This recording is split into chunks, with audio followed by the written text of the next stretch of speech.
নিয়েছি, এই বীজ থেকে চারায় রূপান্তরিত করতে হবে। এর জন্য প্রয়োজন একটি টিস্যু পেপার। দেখতেই পাচ্ছেন একটি টিস্যু পেপারে এই টিস্যু পেপারটিতে মুড়ে দিতে হবে বীজগুলোকে। আমি ডবল ফোল্ড করে দিচ্ছি। বিস্তারিত কমপ্লিটলি ডিটেলস দেওয়া আছে আপডেট সহকারে। এরপরে আমি একটু পানি প্রয়োগ করব এটিকে ভিজিয়ে নেওয়ার জন্য। এরপরে আমি আবারও ফোল্ড করে দেব। এবার ফোল্ড করতে সুবিধা হবে।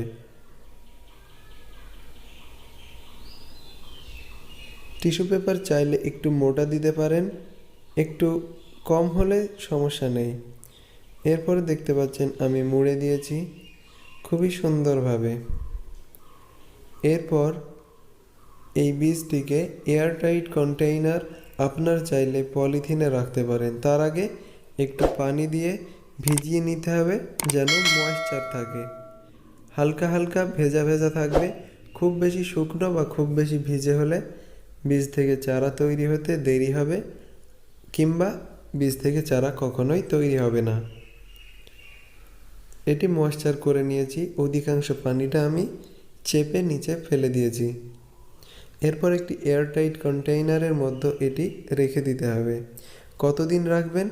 এটি একটানা 20 দিন রাখবেন, অর্থাৎ 20 দিন।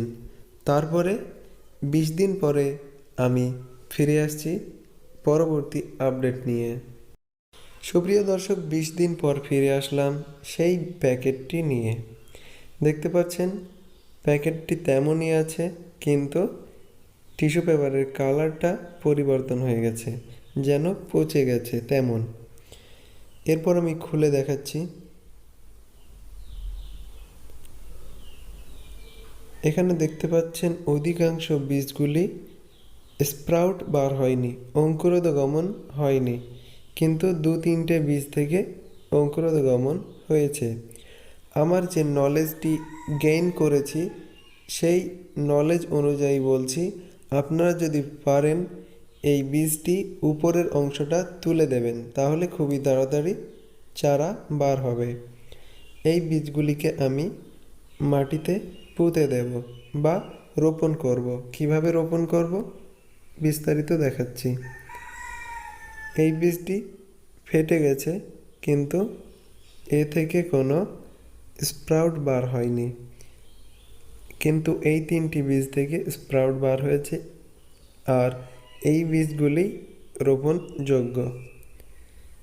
দেখতে পাচ্ছেন স্প্রাউট। এই স্প্রাউটটা মাটির নিচের দিকে যাবে এবং মধ্যবর্তী একটা গর্ত করে নিয়ে এটিকে রোপণ করে দিচ্ছি। আপনাদের দেখায় ভালো করে। একটু চেপে রোপণ করবেন যেন স্প্রাউটটা ভেঙে না যায়, এটা খেয়াল রাখতে হবে। এটা রোপণ করা হয়ে গেছে।